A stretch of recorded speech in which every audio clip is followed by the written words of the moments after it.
Football fan जानता है कि चैंपियंस लीग कितना इम्पोर्टेंट है और क्या चैंपियंस लीग एक फुटबॉल फैन को दे सकता है। और एक बार फिर से इस चैंपियंस लीग के सीज़न में भी हम अभी एट्थ लीग फेज में एट्थ जो मैच डे होगा हमारे लीग फेज का जो नया फॉर्मेट आया है जिसमें लीग फेज के हिसाब से टीम्स क्वालिफाई करती हैं। अब हमें पता चलेगा कि एट्थ मैच डे के बाद कौन कौन सी टीमें डायरेक्टली राउंड ऑफ 16 में जाएंगी, कौन सी टीमें बाहर हो जाएंगी और कौन सी टीमों को एक और राउंड खेलना पड़ेगा राउंड ऑफ 16 में क्वालिफाई करने के लिए।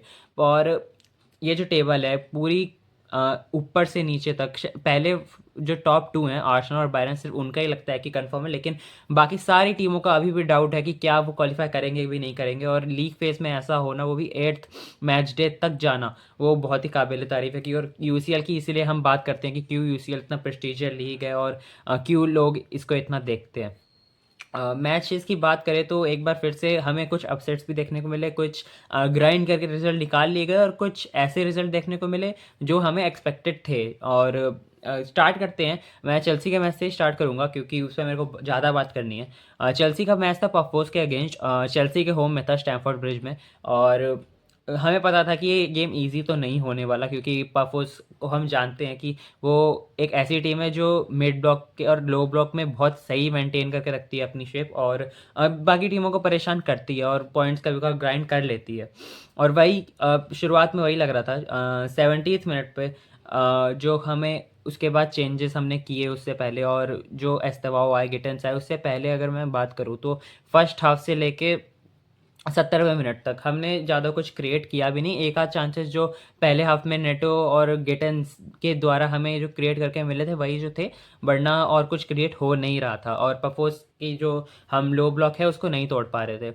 और बड़ी बोरिंग से फुटबॉल खेल रहे थे, साइडवेज पासिंग चल रही थी। और फर्स्ट हाफ में तो गर्नाचो और नेटो जो हमारे विंगर्स हैं, हमें अपने विंगर्स को सुधारना पड़ेगा। भले ही हम नेटो को ना हटाएं क्योंकि नेटो जो वर्क रेट देते हैं वो और कोई प्लेयर दे नहीं सकता, कोई विंगर नहीं दे सकता जितना नेटो वर्क रेट देते हैं। तो उनको हटा के और कभी कभार नेटो मैच मूवमेंट दे देते हैं, पर नेटो और गर्नाचो को इम्प्रूव करना पड़ेगा, इसमें कोई डाउट नहीं है। क्योंकि अगर हम ऐसे ही खेलेंगे, ऐसे इसी विंगर्स के साथ लेके चलेंगे ऐसे फॉर्म के साथ, तो प्रीमियर लीग में तो हम मैच नहीं जीत रहे और आगे भी यूसीएल के आगे मैचेस में हम नहीं जीत पाएंगे अगर हम ऐसे खेलेंगे। तो गर्नाचो स्पेशली, गर्नाचो बिल्कुल कुछ आउटलेट देते नहीं है, वो बस डायरेक्टनेस से फ़र्क नहीं पड़ता क्योंकि अगर वो आगे जाके या तो बॉल लूज़ कर देते हैं या फिर पास कर देते हैं, उससे कुछ हमारी क्रिएटिविटी बनती नहीं है। Same for NATO. और जितना गिटेंस और एस्तेवाओ ने सेकंड हाफ में आके किया है उससे कई गुना कम इन दोनों ने मिलके किया था। सेकेंड हाफ में जब शुरुआत होती है तो रीक जेम्स की हमें पता नहीं है कि उनकी इंजरी हुई है इसलिए एस्तेवाओ को लाया गया या फिर एस्तेवाओ को लाना लियाम रोजनियर का ही वो था कि लियाम रोजनियर का ही ऑर्डर था कि उसको भेजा जाएगा। और एस्तेवाओ ने इम्प्रेस भी किया। एस्तेवाओ जब भी बॉल पे होते थे तो एक्साइटमेंट से दिखती थी कि कुछ क्रिएट हो सकता है। 78 मिनट पे मोसेस काइसेडो हेडर मारते हैं और एक बार फिर बताते हैं कि मोसेस काइसेडो क्यों इतने इंपॉर्टेंट प्लेयर है इस टीम में। और जब जब हमें ज़रूरत पड़ती है कि हमें गोल चाहिए या हमें ऐसे प्लेयर की नीड है जो स्टेप अप करके पूरी टीम को लीड कर सके, मोसेस काइसेडो हमेशा वहाँ पे होते हैं।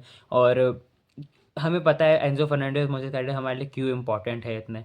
और बात करें तो ये मैच अगर मैं टोटल समाप्त करूँ तो ख़राब नहीं खेले हम, ऐसा नहीं था कि हम बहुत ख़राब खेले, पर हम जो फुटबॉल खेल रहे हैं जो हम वो फैंस के लिए बोरिंग है। और अभी मैं मैनेजर को इतना कहूँगा नहीं क्योंकि मैनेजर आके ही अपनी फ़िलॉसफी मेंटेन नहीं कर सकता इस क्लब में और उसको इम्प्लीमेंट करने में भी बहुत टाइम लगता है। तो टाइम लगेगा लियाम रोजनियर को कि वो अपनी आइडियोलॉजी कैसे इम्प्लीमेंट करते हैं। और भले ही अभी तक हमने जो भी मैचेस खेले हैं बड़े बोरिंग से मैचेस खेले हैं, कुछ मैं हम आर्सेनल के अगेंस्ट हार भी गए थे 3-2, पर अभी भी हम हर जगह हर कंपटीशन में टिके हुए हैं और रिजल्ट्स आ रहे हैं। रिजल्ट्स ऐसा नहीं है हम मैचेस नहीं जीत रहे, हम अभी तक हम 3 मैच अब लगातार जीत चुके हैं। चार्ल्टन के अगेंस्ट, इससे पहले जो हमने ब्रेंटफोर्ड के अगेंस्ट खेला और आज अब हमारे पास क्रिस्टल पैलेस है जो 25 जनवरी को होगा और वो मैच बहुत इंपॉर्टेंट है और हमें अब स्लिप नहीं करना है। और हमारे अब बहुत सारे प्लेयर्स वापस आ भी चुके हैं। कोल बाल्मर इस मैच में इन्वॉल्व नहीं थे पर बहुत माइनर इशू है और वो क्रिस्टल पैलेस के लिए वापस होंगे ये बता दिया गया है। तो चेल्सी को अपना फॉर्म बरकरार रखना पड़ेगा, रिजल्ट्स ग्राइंड करनी पड़ेगी। अभी तो बस 3 पॉइंट लो और आगे जाओ। मैचेस पे ध्यान मत दो कि कैसी परफॉर्मेंस दे रहे हो। चेल्सी फैंस को ये एक्सपेक्ट करना चाहिए कि हमें बस 3 पॉइंट किसी भी हालत में चाहिए, चाहे वो 1-0 हो, चाहे हम बहुत ही गंदा खेले, हम चीटिंग करके जीत जाए, पर 3 पॉइंट हमें चाहिए ही चाहिए, वरना ये सीज़न बहुत ख़राब हो सकता है। ऐसे ही मैच जो अनकंसिस्टेंट सी टीम है वो है बार्सिलोना।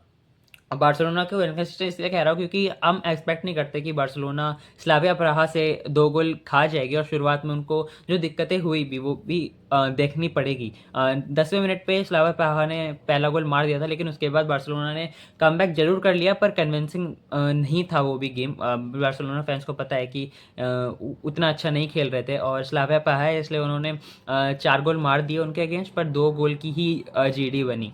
और बाकी मैचेस भी अच्छे अच्छे हुए। रियल मैड्रिड का मैच था, उनको भी बहुत प्रेशर था कि इस मैच में आके कि वो परफॉर्म कर पाएंगे। रियल मैड्रिड के जो स्ट्राइकर है एम्बापे, उनका जो पहला क्लब था उनके अगेंस्ट था मोनाको, लेकिन 6-1 जीत गए। और सबसे अच्छा जो यहाँ पे टॉकिंग पॉइंट है वो है विनीशियस जूनियर का जो इस मैच में परफॉर्मेंस थी, बहुत ही अच्छी परफॉर्मेंस।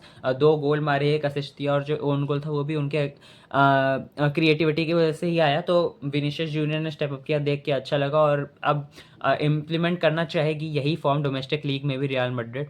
और ऐसे ही लिवरपूल भी हमें पता था कि हो सकता है उनको दिक्कत हो सकती है मार्सेई के अगेंस्ट, मार्सेई के होम पे भी था, पर लिवरपूल ने भी ये मैच निकाल लिया 3-0।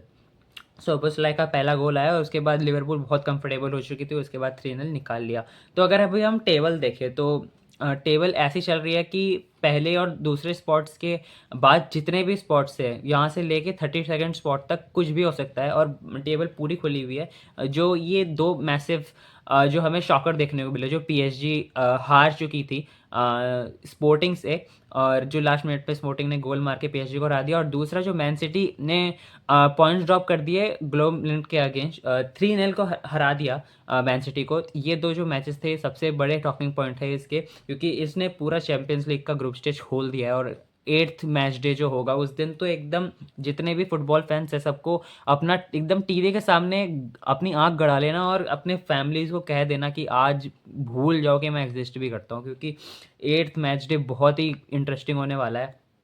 और कोई भी टीम कहीं भी क्वालिफाई कर सकती है। टॉप 8 की चांसेस अभी भी हैं चेल्सी के, पर मुश्किल है। और मेरे को ऐसा लगता है सारी चीज़ें जीडी पर डिसाइड होने वाली है, और इसीलिए थोड़ा सा नाराज़ हूँ मैं चेल्सी से, क्योंकि ये एक ऐसा मैच था जिसमें हम पॉइंट्स और जीडी अपना बढ़ा सकते थे। अभी भी हमारा जीडी ठीक है, ऐसा कोई बेकार जीडी नहीं है, पर नपोली के अगेंस्ट नपोली भी देखेगी कि अगर वो नहीं जीतती है तो हो सकता है कि वो क्वालिफाई ना भी करे, तो उनके लिए भी एक इंपॉर्टेंट मैच है। तो हमें अब देखना होगा कि हम कैसे अपना जीडी मेंटेन करते हैं, और 3 पॉइंट्स तो हमें लेने ही लेने हैं। उसके बाद अगर हम चैंपियंस लीग के राउंड ऑफ 16 की बात करें तो अगर चेल्सी 1 गोल से ज़्यादा हारती है तो आर्सेनल या फिर बायर्न म्यूनिख से हमारा मैच हो सकता है।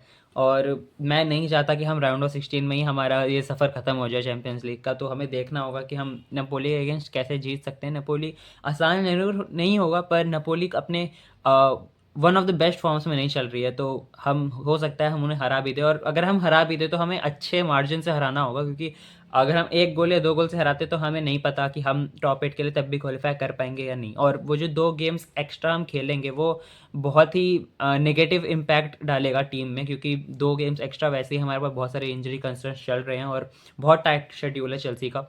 तो हमें देखना होगा कि हम कैसे ये 2 राउंड स्किप कर सकते हैं, और टॉप 8 में हमें क्वालिफाई करना ही होगा।